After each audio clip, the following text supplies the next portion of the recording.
Welcome back. This is the Police Federation Annual Conference, of course, 2023. We're live in Manchester. Lots to get through. Tomorrow, of course, continues with more debates. The Home Secretary, keynote speeches from the National Chair, Steve Hartshorn as well. Lots going on. Crucially, your questions, I keep saying it, on the screen. Put your question in now pertaining to whatever session or person you want to get your point to. Let's move to this one. It's called Disclosure and Redaction, Championing Change. We're delighted to be joined by Ben Hudson, Branch Secretary, Chair of the National Detectives Forum from Suffolk Police Federation, and Chief Constable Tim DeMeyer from Surrey Police and MPCC lead on disclosure. Welcome to both of our guests, and we'll start off with Chief Constable Tim DeMeyer. Chief Constable, good afternoon to you. Well, good afternoon indeed. And, I think there's a bit of an echo there, so someone might need to mute. Super, right. Good afternoon to you wherever you may be.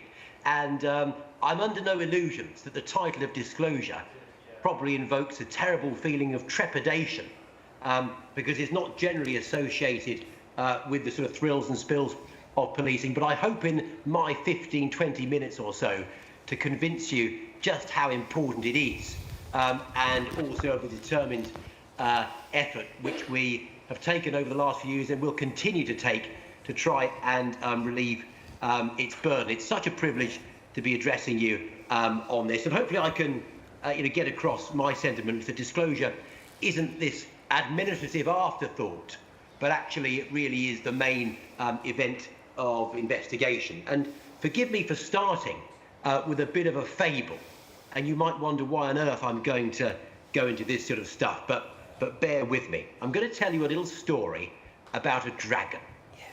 And this is based on an American fable of the last century. And there's a little boy named Billy Bixby, and he keeps saying to his parents that there's a dragon under the bed. And they somewhat peremptorily dismiss him and tell him he's talking nonsense, but he tells them the dragon is getting bigger and bigger and bigger. Still, they ignore him. And ultimately, of course, the dragon gets so big that ultimately it dominates and flies off with the house, ruining the lives of the Bixby family. And they say to him, well, why didn't you tell us about this dragon? He said, I tried to tell you about it, but you wouldn't admit it was there. And once they acknowledge there was a dragon all along, the dragon becomes smaller, shrinks, and manageable. And I think this is the metaphor for disclosure. It's long been this dragon under the bed that we've ceased to acknowledge was such a risk to public confidence in the criminal justice system. And you will see that towards the end of the last decade, it all came to a head because we had cases collapsing, such as Liam Allen, amidst revelations of material apparently withheld or not disclosed. We had the ICO launching an investigation into police practice in this area. We had Dame Vera Baird with her matchless talent for a phrase, labelling our interrogation of digital devices a digital strip search. We had the Centre for Women's Justice on the same issue, taking us to the High Court, saying that since women were disproportionately likely to be victims of a sex attack, and since we almost invariably required a total download of their phone, that amounted to sexual discrimination. And we had the seminal case of R versus Beta James at the Court of Appeal. So for me, at that point, coming in to the portfolio and taking on its leadership, I suppose I was confronted with these sort of four horsemen of my apocalypse. I found that I was being attacked from every side. On the one side, the victim sector, who would say that no woman could possibly expect to get justice in these circumstances if the price for making a complaint was the digital strip search of her device. We had the legal sector saying that the police were riding roughshod over the right of an accused to a fair trial. And we sort of had the data protection sector saying that we didn't understand concepts such as consent and agreement, and that we were effectively acting unlawfully. So you can see that disclosure effectively is the dragon under the bed. And I would contend that you don't get justice without truth. You don't get to the truth without good investigation. And you don't have a good investigation without good disclosure. It's not this adjunct to the investigation. It's not an after party. It's the main event. It's the sort of spirit of impartiality which breathes life into an investigation from cradle to grave, or from 101 to the witness box. So it's really, really, really important. Disclosure is about reasonable lines of inquiry. We're hearing a lot about those at the moment. It's about impartiality. It's about witness testimony, CCTV, quick arrests, well-planned interviews, mindful forensic submissions, and satisfied victims whose cooperation we get from report to court. Now, only we, of course, can do this. We effectively run a monopoly on criminal investigation. It's the public's right. It's our responsibility. And if we don't command confidence in this area, plainly, no one can. Now, I've delivered countless talks on disclosure, mercifully for you a lot longer than I'm going to go on for today. And the one interesting thing for me when delivered in person has been to observe when the room actually goes silent. And it tends not to be when I talk about the criminal justice system in the abstract, or HMI assessments, or crime data integrity. It's when I actually start talking about individual investigator understanding and responsibility. And we invite someone in the room to volunteer to me the name of someone who is near and dear to them, someone whom they love dearly, children, grandparents, siblings, or whatever. And we imagine, heaven forbid, that that person were a victim of a violent or sexual crime.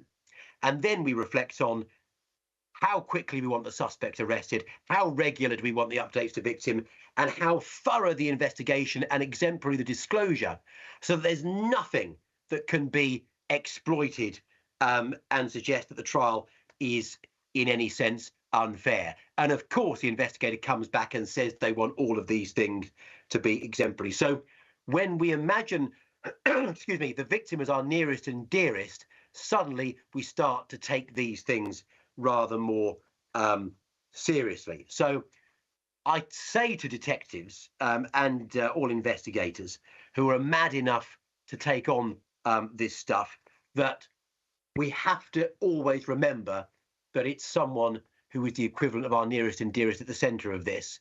And then the room seems to go silent, and we realise it's not just about threat, harm and risk. It's about the opportunity that an investigation presents to ensure not only that victim is safe, but people in the future are safe, and that disclosure is absolutely essential to that, because confidence in our criminal justice system isn't served, nor is any victim, when cases collapse at the doors of the court amidst revelations of material not disclosed, when if we'd done this properly, we can head it off at the pass. But I know you would be convinced on all of that, and I know that in your minds, wherever you might be, you're screaming, yes, we understand all of that, but what about the tyranny of redaction and data protection and the rebuttable presumptions and pre-charge scheduling and more besides? And it's that which I'm going to major on today. But I just want to reflect on one other development before we get to that. Disclosure really is this sort of nexus of everything which makes investigation difficult. On the one hand, you've got the victim sector demanding a presumption of belief. On the other hand, you've got the legal sector demanding a presumption of a fair trial. We've got all of this technical complexity now because we have a mobile phone at the centre of every single investigation. And I've wondered why it is that this is such an issue now when perhaps it wasn't in the past. And it's just my theory, and I may well be wrong. But if you think about it, those of you a bit longer in the tooth, certainly when I started out in Croydon in the Metropolitan Police in the 1990s, most of the crimes we investigated involved people who didn't know each other. Street robberies, nighttime economy violence, that sort of thing, burglary. And the case often rested on identification.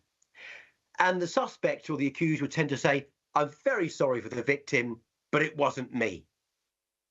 And in legalistic terms, the battleground of the investigation, therefore, was the actus reus. Did he or she do it or not? In recent years, rightly, we've come to concern ourselves also with, I suppose you might say, vulnerability-based crime, stalking, harassment, so-called consent-based rape cases, domestic abuse. And in many of those cases, particularly Rasso, the suspect will say, yes, it happened, but she consented, I didn't intend it, I misunderstood. And therefore the battleground of the investigation is no longer the guilty act, it's more often the guilty thought, the mens rea. And particularly germane to what the suspect or the victim were thinking at the time in question is what they may or might not have said to themselves, to each other or others on their mobile phones. And it's the existence of that phone and the nature of those inquiries which has made this so damn complicated, and which I understand as well as any, I hope, or I'm trying to convince you at least that I do and that I'm sympathetic. So let's then get on to the next slide and the issue of the day, which I hope will segue nicely into Ben's input, because I think this is an area where the NPCC and the Federation really is absolutely at one. And it is the spectre of redaction and the Attorney General's guidelines on disclosure, with the particular elements relating to pre-charge scheduling and rebuttable presumptions. Now, to be frank, with the Attorney General's guidelines, we kind of had them coming. In 2018-19, there was an extensive consultation on this, and we in the NPCC portfolio, as I'm sure did the Federation, wrote to the Office of the Attorney General and said, look, we understand policing hasn't done this terribly well over the years. We understand we haven't always followed reasonable lines of inquiry, whether they implicate or eliminate the suspect. But disclosure has to be thoughtful. And if you start automating lots more revelation, that is just going to make it unthinking and it's going to overwhelm us. And more to the point, it's going to invoke the Data Protection Act and create this powerful disincentive upon officers to submit decisions for charge. Well, we lost that battle. Like many of the battles we've lost in criminal justice, we lost the battle in part because of policing's failings. Pre-1985-86, we prosecuted our own cases. We lost that right, and in came the CPS. Pre-2002, we charged people on our own good judgment. We lost that because we didn't always get the decisions right, and then we lost charging decisions to CPS, and then we've lost more discretion in respect of disclosure in some respects because of our failings. But we argued vigorously against it. We didn't win. So we get the Attorney General's guidelines, and then we get redaction. So I don't think the problem is really the AGGD, although, of course, to a large extent, what we get is officers having to submit for charging decisions lots of material which ultimately isn't required when it's a no-go. The problem, of course, is the Data Protection Act, which operates as a sort of parasite on the Attorney General's guidelines and requires all of this extra work for officers. And it reduces both the incidence of charging and the rate. It reduces the number of cases submitted, because you'd have to be the most saintly of officers not to be put off by submitting a case for a charging decision.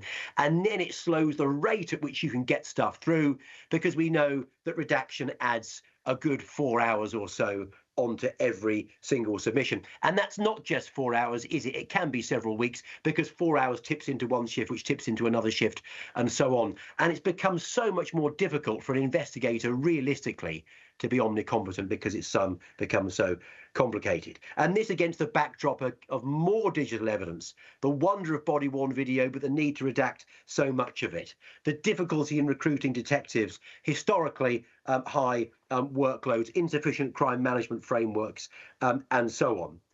So we know that redaction is this inherently unproductive part of the production line. And if it were down to me, we would do as little redaction as late as possible in the process. And it was a good 2 years ago now where I and colleagues then from Thames Valley and also the NPCC began advocating to the Attorney General, as was, and also the policing minister, that what was required was some sort of amendment to the Data Protection Act, whose architects couldn't possibly have supposed that it was a good idea to fetter communication between trusted law enforcement agencies such as the police and the CPS, and that what was needed was this sort of free trade deal or data bubble which enabled us to communicate passing unredacted information across the system until the point where a charging decision was arrived at. Now, I think we've won that argument convincingly with most ministers. It's been less straightforward, to be frank, with all of the people who are party to this decision, particularly those who take a different legal view. And along the way, we have had some victories in terms of the revision of annexes and guidance to try and reduce the burden of redaction. But I assure you, we continue along the side of the Federation to make this argument as vigorously as we possibly can. Of course, new technology would be great as well. But our argument is that it would be sensible both to have good technology, which makes the residual redaction easy, but also to get rid of the, in my view, foolish rule that makes hard-pressed officers have to do it in the first place. So we keep going in earnest in championing that bit of change. And in my final 4 minutes, let's move on, if we may, to a bit of a summary of some of our other work streams. And you can see them up before you there. Now, you might imagine, of course, that with the NPCC, there's this vast administrative portfolio behind us. There isn't. What there effectively is me and staff officer colleagues trying to run things in Surrey by day and then doing this stuff as a sort of extracurricular endeavour by night. But we are doing our level best in this area. Redaction is the #1 priority, but also third-party material is an area where I'm pleased to say we've made a fair amount of progress of late. It cannot be right that in order to get justice, a victim of rape has to submit to the delving into their educational, social and medical history to see if they ever told a lie in the past in a way that no other witness of truth must do so. And we have therefore developed new protocols in that respect, which brings third-party material practice in line with the Beta James principles of following this only when there's an identifiable basis for the line of inquiry and having sensible procedures which make good sense, we hope, to officers. So that's just been launched. We're also working in the background on a new protocol in respect of the disclosure information of alleged child abuse for linked criminal and care direction hearings. We don't, you'll be pleased to know, have too much time to go much more into that. And in the meantime, we are working fiercely on lobbying in respect of rebuttable presumptions, whose categories we think are, too broad and onerous, and even without the attendant burden of redaction, placing an unnecessary obligation, on officers and investigators at scale across the country. We can also add to our list of achievements the PCSC Act, which recently came into being, which finally enshrined the changes which we brought in respect of digital processing notices, better to balance the rights of victims and complainants with the absolute right of the suspect to a fair trial. And that really is where we are. I would dearly love to go on about this for longer. I've tried to compress what's normally a 90-minute input where we enjoy much more of this thrilling material. But I'm bound by the 20-minute constraint. So with that, at 19 minutes, that's all I have to say, and we'll hand over to the main event, which is Ben. Good afternoon, Conference. It is a pleasure once again to address you all and to be afforded the opportunity to update you on how the campaign I am leading on your behalf has progressed since May 22. I want to start by thanking Chief Constable de Maire for that interesting and detailed presentation, setting out the considerable amount of work that the NPCC disclosure portfolio have done and are doing to try and assist policing. And most importantly, you, our members, in order for you to tackle the issues of redaction that you face when submitting files to the CPS. At conference last year, you heard directly from frontline colleagues who shared the difficulties and frustrations about the amount of time that pre-charge files were taking to complete since the introduction of the CPS Director's Guidance 6 in January 21. They shared their concerns for victims of crime and how they believed that the additional burdens of redaction were ultimately leading to victims of crime experiencing delays in receiving justice for the crimes they've reported. We heard how they felt that officers were now trying to do their core role of investigating and detecting crime and providing justice for victims with one hand tied behind their back. On the 26th of May last year, the Attorney General's Office released its annual review of disclosure. This review acknowledged the many shortcomings in the guidance, which had placed significant pressures on policing when submitting case files to the CPS for charging, such as the need to redact far more material than before and the lack of consistent and detailed face-to-face training to enable officers to be upskilled to face the challenges that the guidance had brought to case building. On reviewing the guidance, it became clear to me that the issue wasn't necessarily the guidance. The issue was the Data Protection Act and the restrictions it placed on policing when passing material to the CPS. So, on the 30th of August last year, the Police Federation officially launched the Simplify DG6 campaign. This campaign asked government to make the amendments to the Data Protection Act to simplify the redaction obligations placed on police officers. It called upon the NPCC, College of Policing and CPS to jointly work with the Federation to ensure all our members across the country received face-to-face training on disclosure procedures. Within hours of the campaign going live, Mr. DeMare's staff officer and disclosure portfolio had been in touch, keen to engage and assist me in the campaign. This started a very positive dialogue and a working relationship between the NPCC and the Federation, which continues to date. I was pleased with the launch of the revised Joint Principles for Redaction on the 6th of October 2022. Developed by the CPS, the NPCC disclosure portfolio, it set out the joint position on how to approach the data protection responsibilities. The hope was that applied correctly, the joint data principles would reduce the redaction burden whilst complying with the legal framework implemented by the Data Protection Act. Whilst this guidance has clarified what was very ambiguous original guidance, it has not taken away the huge amount of redaction that is still required.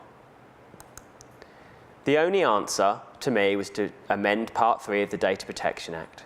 As things stood, whilst there were plenty of annexes that allowed the passing of unredacted material between two data controllers, there was never one written for the police and the CPS.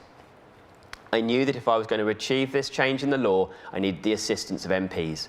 In order to gain that support, I needed to show them why it was needed and that the DG6 was harming efforts to effectively police our local communities.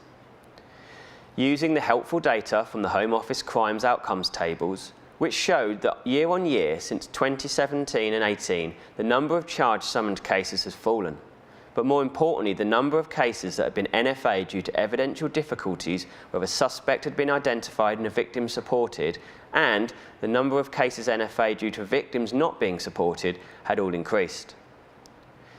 In order to gain support, I drafted a briefing note and sent a covering letter to MPs, giving them the highlights as why this matter and to explain the changes that what the Data Protection Act would mean for policing. I was kindly assisted by branch chairs and secretaries from across the country who reached out to their local MPs for support and asked them to raise this matter in Parliament. I'm grateful for all their support, as a number of local MPs assisted and communicated their support for our campaign. I was delighted that on the 10th of January 23, one of my local Suffolk MPs, Peter Alders, raised the issue in Parliament and asked Edward Elgar, the Minister for State for Victims and Sentencing, has my right honourable friend liaised with colleagues in government with regards to amending the Data Protection Act to ease the bureaucratic burden on policing and to speed up the administration of justice? To this, the Minister replied, "We are determined to reduce any unnecessary bureaucratic barriers that make it harder for our police and the criminal justice system more broadly to work as effectively as possible." Peter Alders MP has also written on my behalf to the Police Minister and is always looking for ways which he can promote this matter and assist the Federation to achieve its goals. Following on from a parliamentary event held by colleagues from Leicestershire Federation, I was contacted by Jane Hunt MP, who was very keen to assist in whichever way she could. Jane has, put simply, been fantastic. Since engaging with the campaign, she has spoken during the second reading of the Data Protection and Digital Information Bill. She has met with the Minister for Data and Digital Infrastructure. She has spoken to the Home Secretary on our behalf. She has written to the Prime Minister, the Attorney General, the Minister for Crime, Police and Fire, and the Minister for Data and Digital Infrastructure. She sits on the Committee for the Data Protection and Digital Information Bill, and she's met with the Information Commissioner's Office.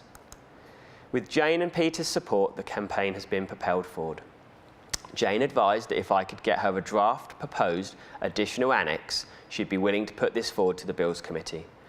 Upon receiving her advice and feeling encouraged, I obtained specialist legal advice and engaged with senior counsel.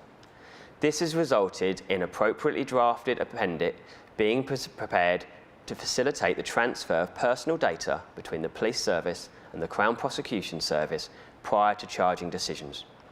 We hope this draft can simply be inserted into the Data Protection and Digital Information Bill. With this legal advice came a change in language about what we wanted to achieve. I've spent many hours over the last 18 months trying to understand the Data Protection Act, and in summary, it's not simple. It was our instructed KC who quickly changed my understanding. Initially, I'd been calling for a data bubble between the police and the CPS. It became apparent that such an arrangement simply would not be possible because of Part 3 of the Data Protection Act, as it sets out 6 data protection principles, which apply to data processing by a competent authority for law enforcement purposes. Under Section 35(1), the first data protection principle is that such processing must be lawful and fair. Section 35(2) states that the processing of personal data for any law enforcement purpose is lawful only and if to the extent that is based on law, and either the data subject has given consent to the processing for that purpose, or the processing is necessary for the performance of a task carried out for the purpose by the competent authority. Every police force and the CPS itself is a separate competent authority and a separate data controller for the purposes of Part 3. Each police force and the CPS must comply with the data protection principles. A transfer of information by the police force to a CPS amounts to the processing of personal data. Therefore, the requirements under Part 3 cannot simply be shared between us. This means a data bubble would not be possible or realistically achieved. So we need a specific amendment within the Act. Since addressing you last, we've taken big steps forward. I am now calling upon the government to adopt our amendment into the Data Protection and Digital Information Bill. The proposed amendment would have no obvious disadvantages. Security of personal data would not be compromised. The redactions which are needed to protect personal data would still be undertaken, however, would be done at the appropriate stage. And most importantly, unnecessary redaction would be avoided, which is everything we've been looking to achieve. Adopting this approach enables the government to demonstrate that they are supporting policing and freeing up thousands upon thousands of policing hours nationally for our members to dedicate their services back to the front line. For Chief Constables, it means getting their officers back within their communities rather than being stuck with computers. And finally, for you, our members, you'll be able to do what you joined up to do: serve the public, keep them safe, and prevent and detect crime. I urge MPs nationally to ask ministers, especially those within the Department of Science, Innovation and Technology, who are the bill's sponsors, why this isn't being supported, why the amendment simply isn't being adopted into the Act, and why they don't want to help put officers back into their communities and enable both victims and those accused of crime to receive swifter charging decisions. In summary, where are we as we speak today? We have a draft clause ready to be adopted into the Data Protection and Digital Information Bill. We have Jane Hunt MP, who sits on the Bills Committee, who has spoken about the amendments during the committee stage and has given ministers time to bring the necessary reforms themselves. Sadly, to date, these reforms have not been forthcoming, so Jane has now retabled the amendment at Bills Committee ahead of report stage. We have a growing number of MPs who have co-signed the amendment and are happy to support it. We have now gone as far as we can go to get this amendment included into the new Act. On the 9th of June this year, Her Majesty's Inspectorate for Constabularies and Fire and Rescue Services released its State of the Policing report. This report found extensive evidence regarding the impact of redaction obligations levied by the DG6 on police officers' workloads, efficiency and effectiveness to bring cases to justice. The report noted that it has become significantly more time-consuming to prepare case files for court. This is because the guidance places a greater requirement on the police to produce material at an early stage rather than when the case is already in the court system. One force on average told them that it takes an additional 7 hours are needed to build each case file. Based on that force's average CPS monthly submission of 180 cases, that equated to the additional hours of 1,260 per month in that force alone. This surely highlights that this is the time to act. This is the formal recognition that across our police services, officers are spending too much time redacting simply to pass material to the CPS when they might not even charge. So what next? I urge you all as federated members to write to your MPs. Ask them to lobby the government to support this vital amendment to the Act to aid policing at a time when our demand consistently outstrips our resources. I call upon the government to assist policing by adopting this simple, straightforward and low-risk amendment to the Data Protection and Digital Information Act. With an election looming next year, now is the time for our current government to show how committed they are to support victims of crime, to support swifter charging decisions to benefit defendants and victims, and most importantly, to support you, our members, from needless desk-based work which removes you from engaging with the communities you serve, protecting the most vulnerable, and protecting and detecting crime. Thank you, Conference. Ben, thank you very much indeed. We're going to take some questions. We've got many that have come through. Chief Constable Tim de Meyer is still with us from Surrey Police. Tim, just take us back a little bit if we could. What did the world look like before redaction became a thing, to coin a phrase? Did the sky fall down? Well, I'm glad you've made this point. Oh, there's a bit of an echo. That's better. I'm glad you've made this point because it's precisely one which I've advanced in the course of negotiations over this issue, which is to say that when it's suggested that, well, if we were to amend the DPA as I or Ben describe, that there would be all of these other provisions which then would have to be satisfied, whether it's common law, human rights or others. It doesn't seem to me that we had to redact on the basis of those things for the tens of years when we were operating under the CPIA before that. So, and of course, I think the other point to bear in mind is that we used to redact very sensibly on a risk-based approach because we used to think very much about what the risk of the data being revealed to some sort of dangerous individual or adversary might be, and redact sensibly on that basis. So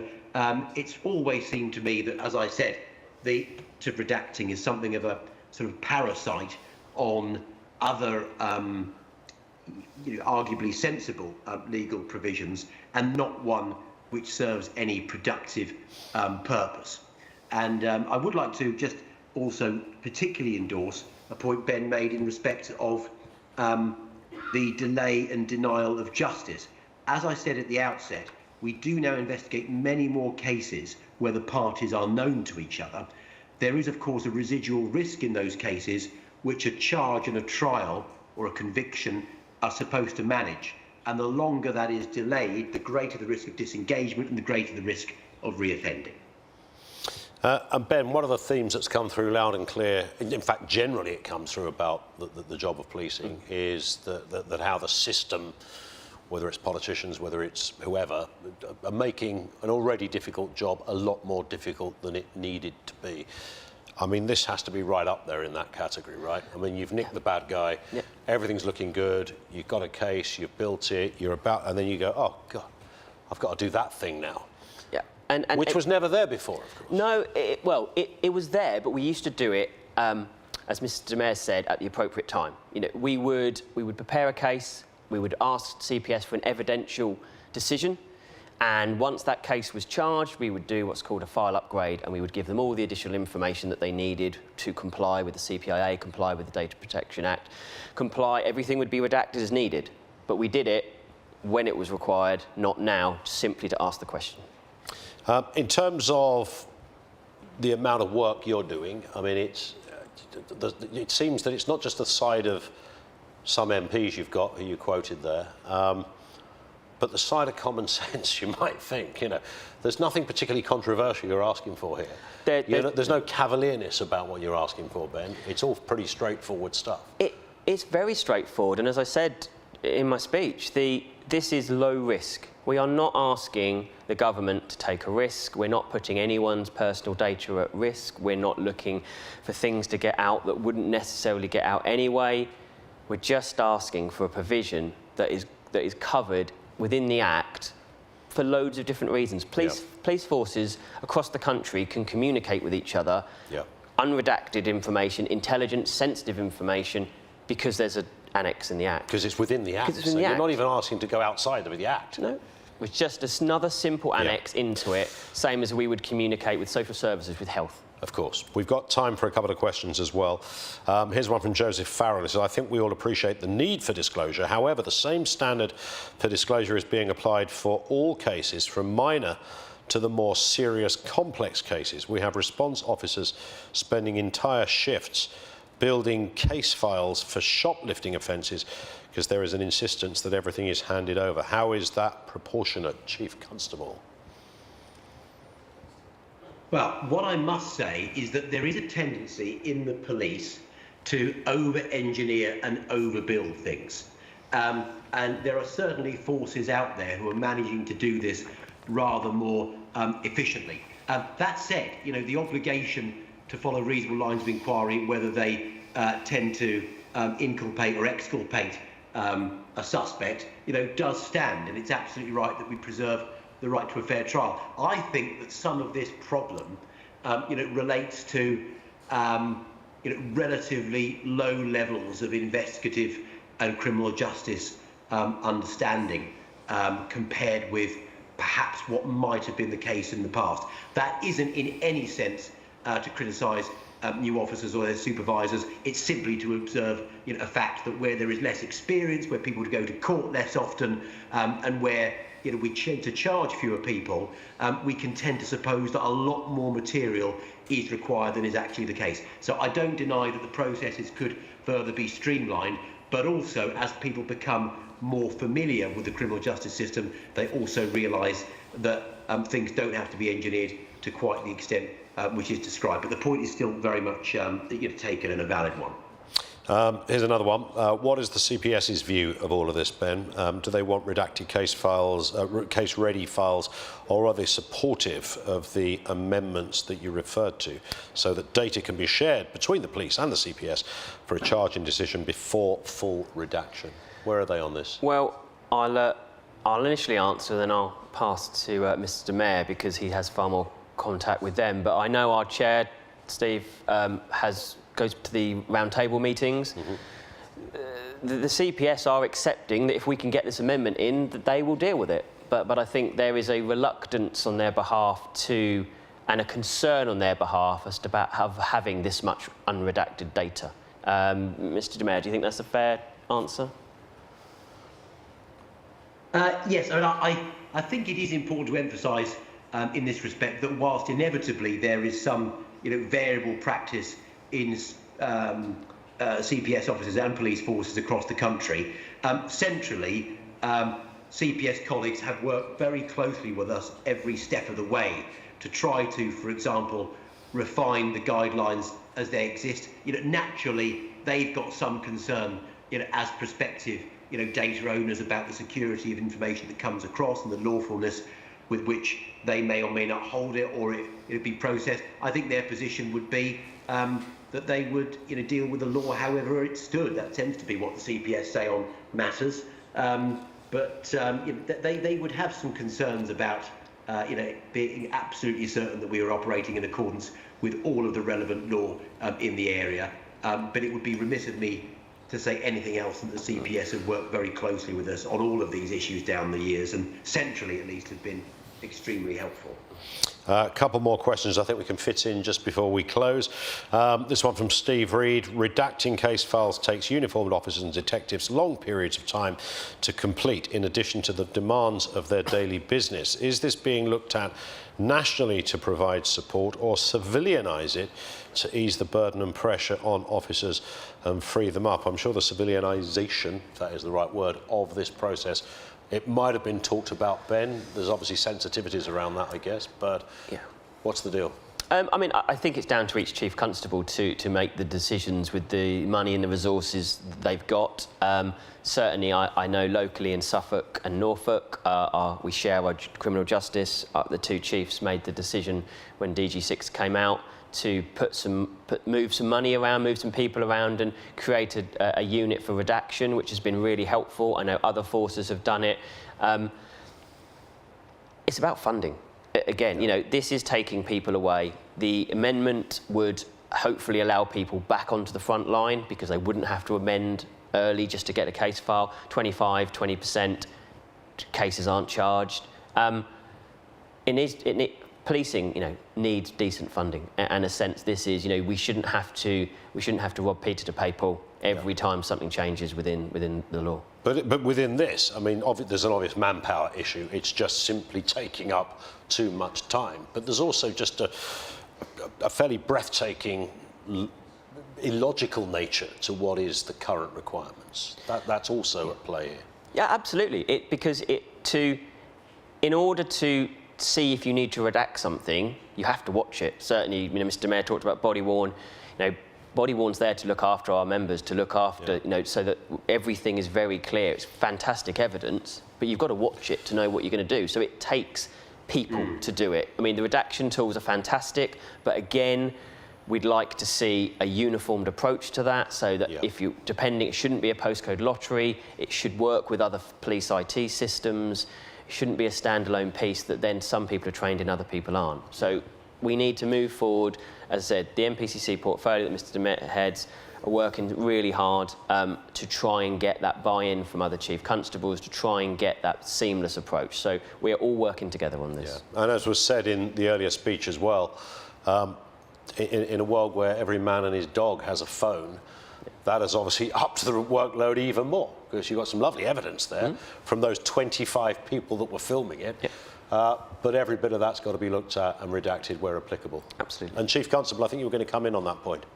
Well, yes, and Ben makes a very important point, because often people talk about making the redaction simpler, but it is, of course, the requirement to review, which takes up as much work as the act of redacting itself.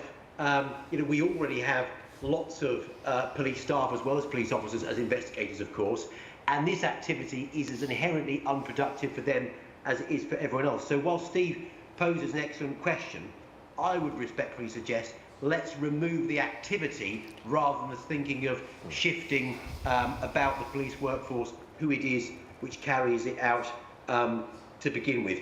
It seems to me that forces which have more specialist units who work in criminal justice and investigation production all the time do this rather better than those you know, who perhaps leave this sort of activity to the officer who's also responding to emergency calls. That's just a personal view about how things have developed over the years. It's probably a matter for individual forces to work that out.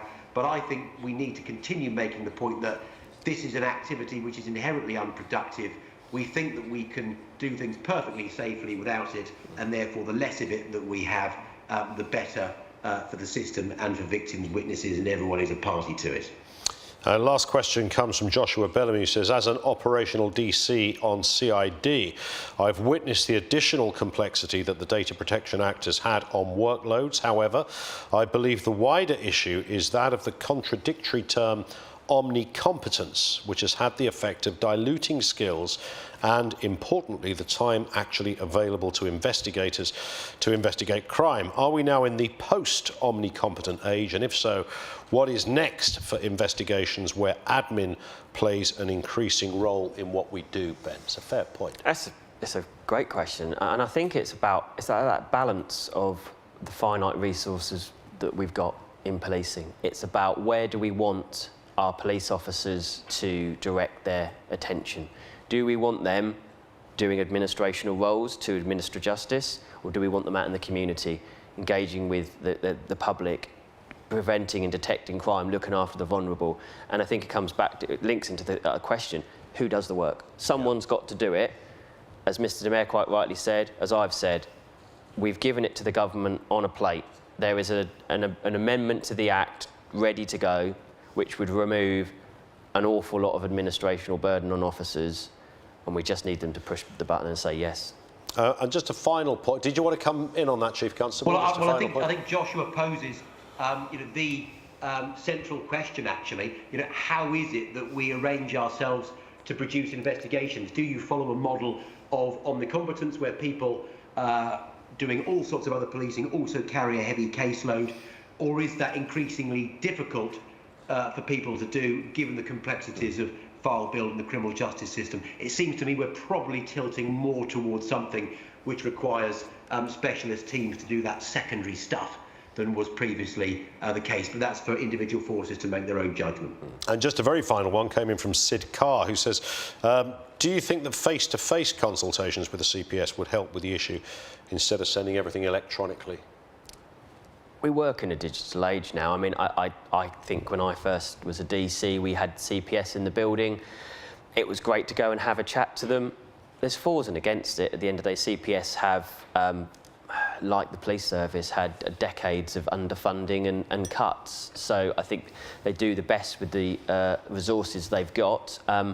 But to answer the question directly, my personal view, yes, I think to be able to have a conversation with a prosecutor about the fors and your passion for the job, or why you don't think it should be charged, for example, with the evidential difficulties, makes for swifter justice. There's a context that is often gained only in that method, perhaps. Yes. But, we live in a world, Chief Constable, of work from home and all manner of digital shenanigans going on. I don't imagine that point going in reverse anytime soon, do you?